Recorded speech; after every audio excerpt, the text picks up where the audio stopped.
She abandoned her disabled husband and their son at his mother's grave after the funeral, then left with her lover, unaware he was a secret billionaire, worth $9 billion.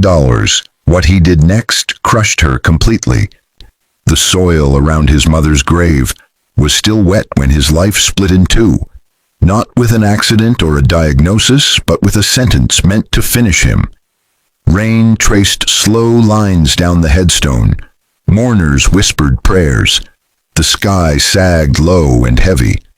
Nathan sat in his wheelchair beside the fresh mound of earth, one hand on the armrest, the other on his son's shoulder, while little Logan clutched a white rose that shook in his tiny fingers. Jenna leaned over the wheelchair, her voice sharp enough to slice through the quiet air. "I'm done carrying dead weight," she whispered loud enough for every mourner to hear. Then she slammed a manila envelope onto his lap. Divorce papers, right beside the headstone of the woman who raised him. Logan clung to his father's arm, crying for the mother who refused to look back. Jenna only adjusted her dress, linked fingers with her lover, and walked away from the grave as if nothing sacred had just been broken. Her boyfriend, a company manager who believed he understood power, opened the car door with smug confidence, certain he had already won. Nathan didn't shout. He didn't beg. He didn't even lift the envelope from his knees. He simply watched them leave, calm, silent, unreadable, and something in that silence felt heavier than grief itself. None of the mourners knew the truth. Neither Jenna nor her lover knew that the dead weight they mocked was a billionaire worth $9 billion, nor that their future would soon depend entirely on him. But what kind of man is abandoned at his mother's grave and still rises? What kind of man is called dead weight, and yet becomes the weight that crushes those who betrayed him? The rain slowed to a weary drizzle as the last of the mourners drifted away, their umbrellas bending with the wind while the cemetery settled into a cold, uneasy quiet. Nathan remained beside the mound of earth that held the woman who fought for him long before anyone knew his name.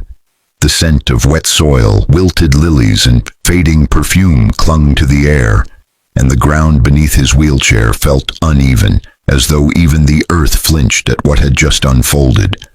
Little Logan pressed closer to him, the white rose still in his trembling hand, its petals crushed from the way he clung to it. During the scene, his young mind could not understand. The child's sniffles merged with the soft hiss of rain on stone, and Nathan bent slightly toward him, brushing his fingers against the boy's damp curls with a gentleness that carried more strength than any raised voice ever could. Jenna's car tires hissed against the wet gravel in the distance as she and her lover drove away from the graveyard without a single backward glance. Their departure left an imprint in the air, a hollow space shaped like betrayal, and the quiet that followed felt as though the sky itself was holding its breath, waiting to see if Nathan would break. But he didn't. He remained still, absorbing the echo of her words as they lingered like shattered glass scattered across the surface of his mind.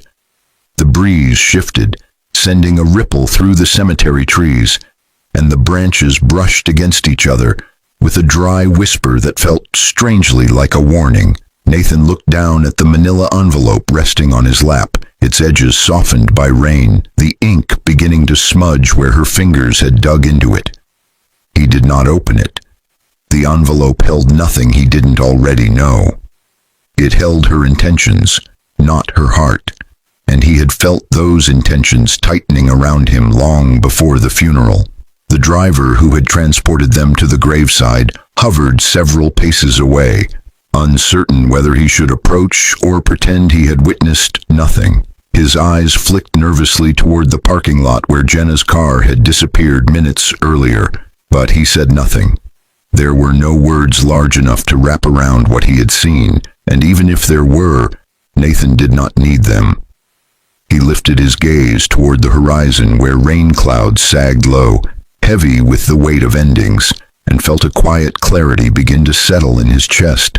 like an anchor lowering into deep water.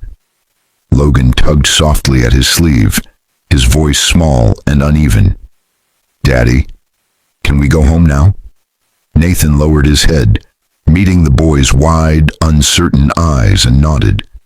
He placed a hand over Logan's trembling ones, steadying